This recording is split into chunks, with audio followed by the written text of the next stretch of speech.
আলহামদুলিল্লাহ রাব্বিল আলামিন আসসালাতু ওয়াসসালামু আলা রাসূলিহিল কারীম আম্মা বা'দু ফাকাদ ক্বালা আল্লাহু তাআলা জাল্লা জালালুহু ওয়া আম্মা নাওয়ালুহু ফি কালামিহিল মাজিদ ওয়াল ফুরকানিল হামিদ আউযু বিল্লাহি মিনাশ শাইতানির রাজীম বিসমিল্লাহির রহমানির রহিম ফামান ইয়া'মাল মিসকালা যাররাতিন খায়রান ইয়ারা ওয়া মান ইয়া'মাল মিসকালা যাররাতিন শাররান ইয়ারা সাদাকাল্লাহুল আযীম।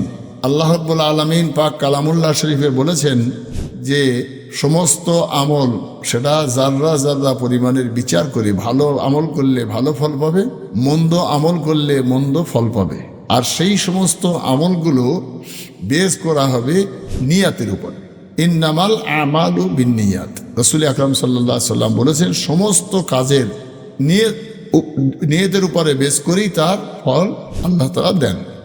তো সামনে যেহেতু শবে বরাতে আমাদের দেশের একটা প্রথা অনুযায়ী, এগুলো আমি তো শরিয়াতের বিধান আর শরিয়াত বিরোধী বিধান বলছি না, আমি বলছি যে প্রথা অনুযায়ী শবে বরাতের চাঁদে হালুয়া রুটি করে, প্রতিবেশী বাচ্চাদের আত্মীয় স্বজনদের সব হালুয়া রুটি খায় এবং সেই সঙ্গে নফল নামাজ, কবর জিয়ারাত এগুলো করে। অনেক জায়গা আছে তারা কবরে ওই আপনার গিয়ে কবরস্থানে গিয়ে ধূপ জ্বালায়, মোমবাতি জ্বালায়। এ সমস্ত কাজগুলো দীর্ঘদিন আমাদের সমাজে হয়ে আসছে।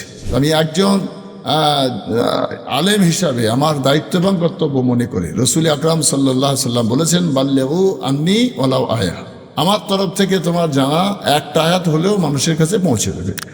তাই সমাজে যেহেতু আমরা হিন্দুস্তানে বসবাস করি, তাই হিন্দুস্তানে অমুসলিমরা যে উৎসবগুলো করে তার সঙ্গে বেশ তাল মিলিয়ে আমাদের দেশে শরিয়াত বিরোধী কার্যকলাপের ভিতর দিয়ে কিছু আমল জারি আছে এখনো, সেগুলো আমরা এখনো উৎখাত করতে পারিনি।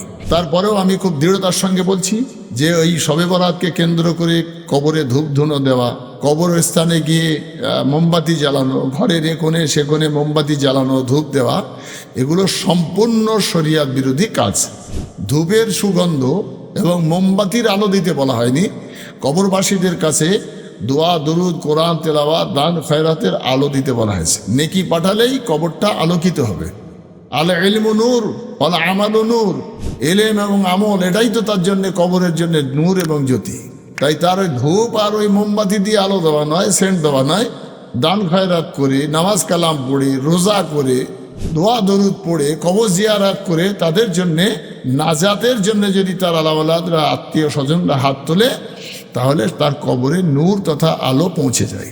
সেই জন্যে ধূপ দেওয়া বা মোমবাতি জ্বালানো এটা যেমন সম্পূর্ণ শরিয়াত বিরোধী কাজ, পটকা বাজি ফাটানো, ঠিক তদ্রূপ তার সঙ্গে যোগ করে যদি কেউ বলে যে হালুয়া রুটি খাওয়া, ওটাও বেদাত না।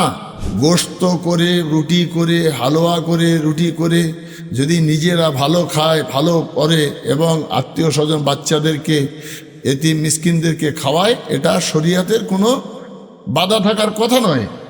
এ নিয়ে খুব বাড়াবাড়ি করে একদল মানুষ, তারা বলে এটা বেদাত, এটা কুসংস্কার, এটা এই সেই, এগুলো নয়। আমার বক্তব্য হলো আল্লাহ তাআলা শাবান মাসের মধ্যরাতে 15ই শাবান আকাশে অবতরণ করেন এবং বনু কলব গোত্রের মেষের লোমের সংখ্যায় চেয়েও বেশি মানুষকে ক্ষমা করে দেন। অর্থাৎ তিরমিজি শরীফের 739 নম্বর হাদিসে এই কথাটা উল্লেখ করা হয়েছে।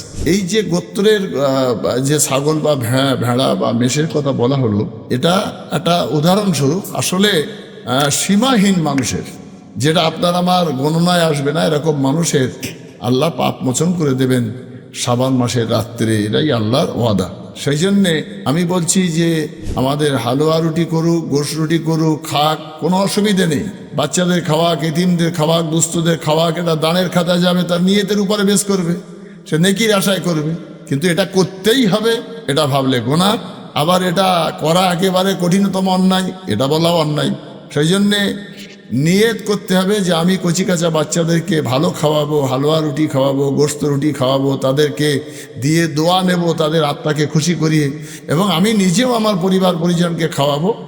ভালো খাওয়ার কথা বলা হয়েছে এবং ভালো পড়তে বলা হয়েছে। তো 15ই শাবান যে পবিত্র শবে বরাত হবে, এই লাইলাতুল বরাতকে কেন্দ্র করে মানুষের সমস্ত রকমের কুসংস্কার থেকে বিরত থেকে সুসংস্কারে পরিণত হওয়া। 14ই দিনগত রাত পবিত্র শাবান মাস, নেসফে শাবান বলা হয়। এই নেসফে শাবানে মানুষ ইবাদত বন্দেগি করে এমন তৈরি হবে যে আগামী দিনে রমজান মাসে সে ওই 20 টাকার তারাবি পড়তেও তার অলসতা আসবে না। ওই রমজান মাসে সে ইফতারে কুঞ্জুসতা করবে না। রমজানুল মোবারক মাসে সেই লোকটা দানের হাতটা প্রশস্ত করবে। আপনি আমি নিঃসন্দেহে জানি যে শাবান মাস হচ্ছে সমস্ত গাছগুলোকে সুন্দর করে তৈরি করে ফসল ফলানোর মাস।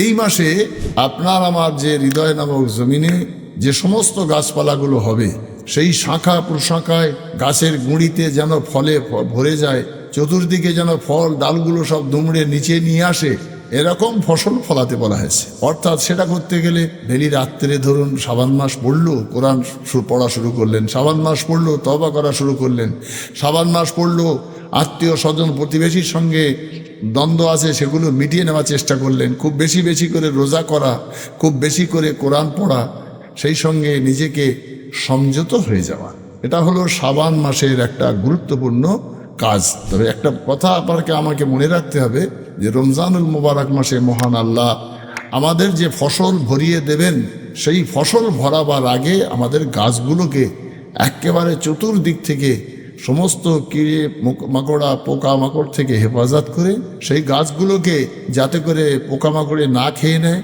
সে গাছগুলো যাতে ফল হওয়ার উপযোগী, তাতে পানি তেল সার দিতে পারি, এইগুলো দিয়ে যেমন গাছ তৈরি করি তেমন সমস্ত আমল দিয়ে আপনাকে শবে বরাতে চাঁদে তৈরি হতে হবে। মহান আল্লাহ যেন আমাদের শাবান মাসের এই বরকতপূর্ণ মাসকে মূল্যায়ন করে কবর জিয়ারত করা, পূর্বপুরুষদের জন্য জিয়ারত, তাদের গুনার মাফি চাওয়া, নিজেকে সংযত হওয়া এবং দানের হাত খুব বেশি বেশি প্রশস্ত করে কোরআনের উপরে মাথাটা ঝুঁকিয়ে দেওয়া। মহান আল্লাহ আমাদের শাবান মাসের এই গুরুত্বপূর্ণ আমলগুলো করে নিজেকে প্রকৃত একজন ইমানদার মোমেন মুসলমান হয়ে রমজানুল মোবারক মাসের জন্য তৈরি হওয়ার তৌফিক দান করে। ওমা তৌফিকি ইল্লা বিল্লাহ, তাওয়াক্কালতু আলাল্লাহ।